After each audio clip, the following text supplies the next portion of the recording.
মৰমৰ ছাত্ৰ-ছাত্ৰীসকল, তোমালোকৰ লগত আজি ভিডিঅ'ত মই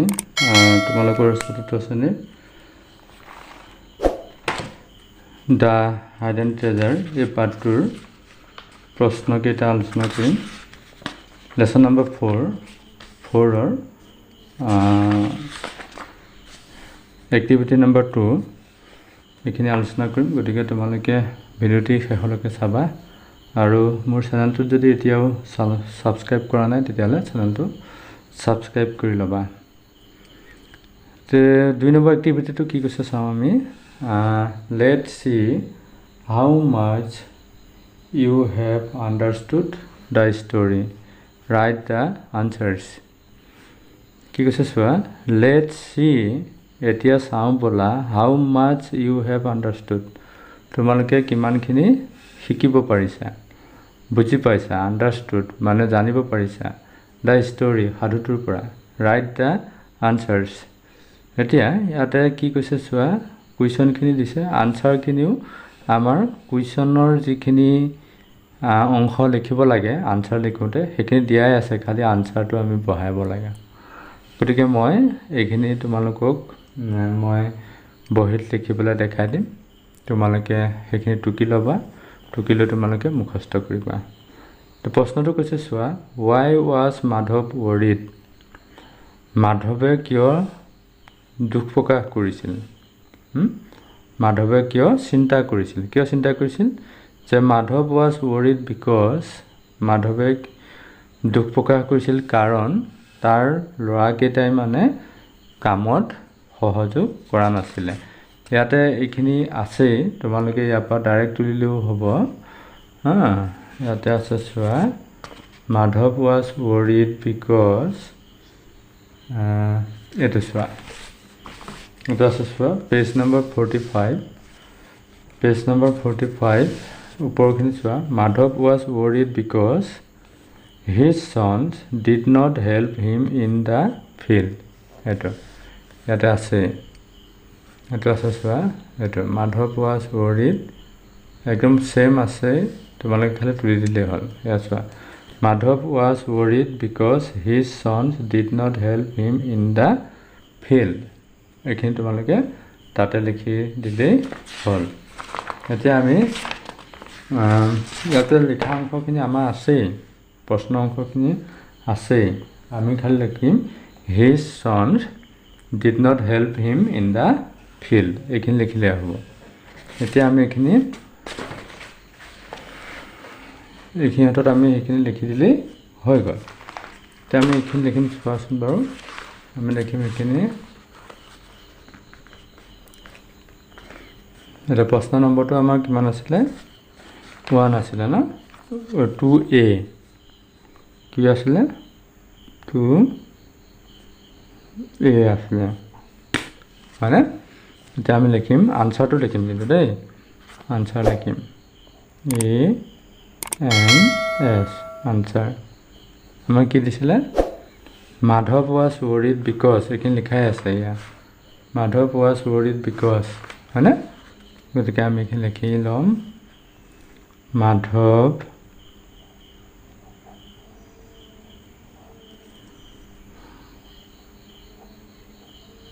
DHAB, Madhav was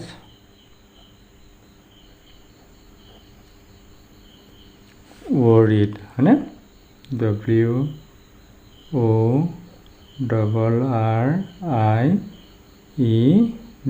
worried, because BECAUSE, because his sons, এইখিনি উত্তৰ অংশখিনি HIS, his sons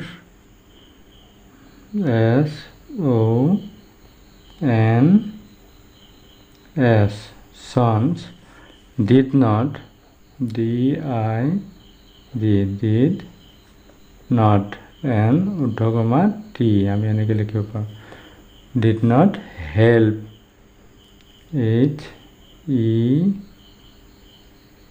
help him in the field FIELD field এটা তোমালোকে লিখি ল'বা Madhav was worried because his sons did not help him in the field এটা এনেকৈ লিখি ল'বা তাৰপিছত নেক্সট কি কৈছে চোৱা এইটো এইখিনি লিখিব লাগিব লিখিলে মুখস্থ কৰিবা মই লিখি দিয়াটো চাই ল'বা ইয়াত দিছে চোৱা পিছৰ প্ৰশ্নটো Where did Madhav take Pankaj and Rajan one day? কি কৈছে পংকজ and ৰাজেন মাধৱে পংকজ আৰু ৰাজনক এদিনাখন ক'লৈ নিছিল Where did Madhav take Pankaj and Rajan one day? এটা উত্তৰ হ'ব One day Madhav took Pankaj and Rajan ইয়াৰ প্ৰশ্ন অংশখিনি চোৱাচোন One day Madhav টেকৰ ঠাইত took হ'ব মানে নিছিল past tenseত ক'ব লাগিব Pankaj and Rajan to the field এটো the field হ'ব আৰু ইয়াতে উত্তৰটো ইয়াতে সম্পূৰ্ণভাৱে ইয়াতে আছে the field হ'ব মই দেখাই দি আছো তোমালোকক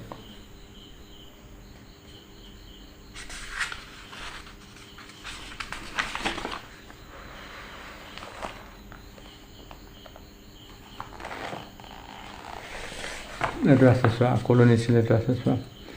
Madhav took his sons to the field এটা his sons নেলিখি আমি পংকজ and ৰাজন বুলি লিখিম আৰু অকমান বেলেগ হ'ব গতিকে আমি লিখিম চোৱা to the field বুলি লিখিলে হ'ব উত্তৰ অংশত খালি এটা আমি উত্তৰ অংশত আমি to the field লিখিম এটা আমি লিখিম one day Madhav took Pankaj and Rajan to আমি এখানে লিখি লওঁ এবাৰ বি নম্বৰটো আনসাৰ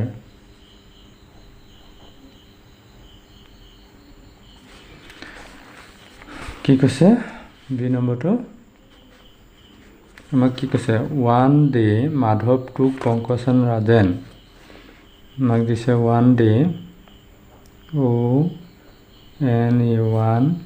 day Madhav took হয়নে Madhav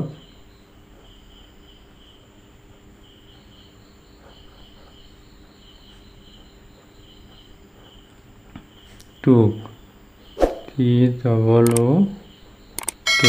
Madhav took Pankaj হয়নে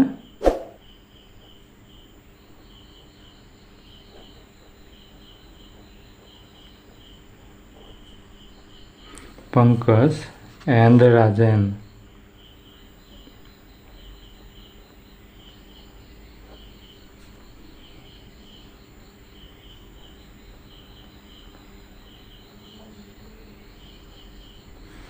Pankaj and Rajan yeah Pankaj and Rajan one day Madhav took Pankaj and Rajan to the field FIELD field এটা হল এইখিনি তোমালোকে এনেকৈ লিখি ল'বা উত্তৰখিনি এটা হয় না নাম্বাৰ বি নাম্বাৰ উত্তৰটো হল এতিয়া সি নাম্বাৰ কি কৈছে চা What did Pankaj and Rajan saw in the field কি কৈছে পংকজ আৰু ৰাজনে ছটিয়াইছিল in the fieldত পথাৰত সিহঁতে কি ছটিয়াইছিল তে ৰাইজ হয়নে এটা কি কৈছে Pankaj and Rajan sowed paddy হয় না paddy ছটিয়াইছিল এইটো saw paddy in the field এটা আনসার গতিকে আমি এটো লিখিম বি এবাৰ সি নম্বৰ আমি লিখিম সি নম্বৰ কি লিখিম চোৱা আমাৰ সি number answer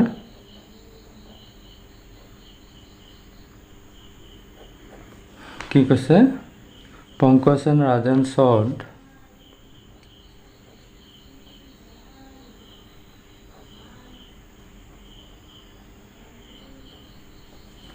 and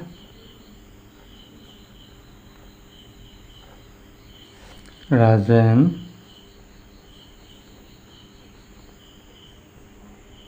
Sod SOWED Sod eta Pankaj and Rajan sowed paddy in the field paddy PADDY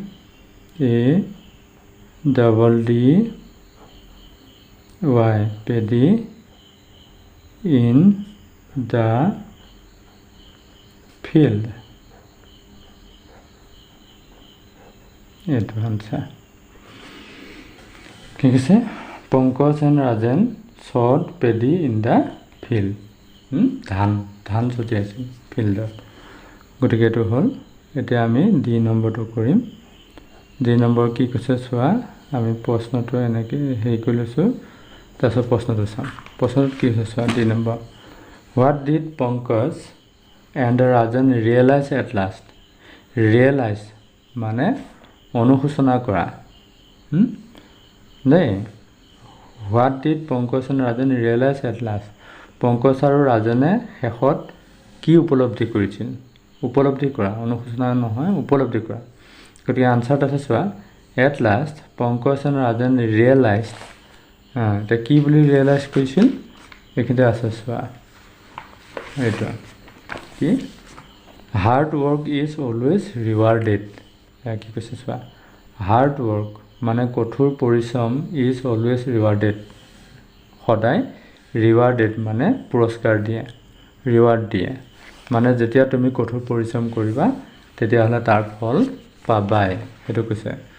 যে hard work is always rewarded এতিয়া আমি আনসাৰটো লিখিম কেনেকৈ লিখিম আমি লিখিবলৈ যাওঁ ডি নম্বৰ ন কি বুলি কৈছিলে at last Pankaj and Rajan realized at last Pankaj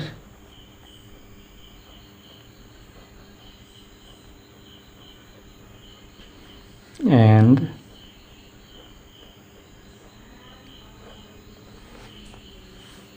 Rajan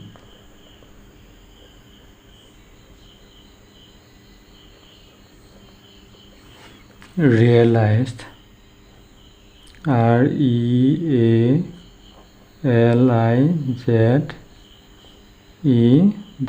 realized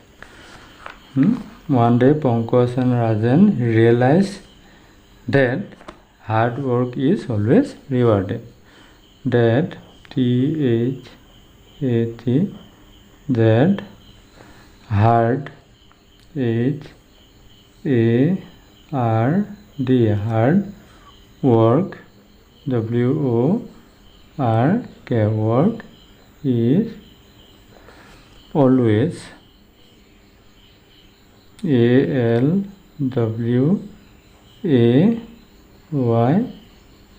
always rewarded REWARDED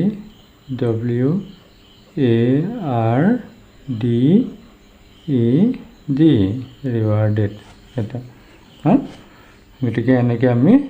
এই আনসাৰকেইটা আমি লিখিম গতিকে এই আনসাৰখিনি মই লিখি দিলোঁ লিখি দিয়া আনসাৰখিনি তোমালোকে অলপ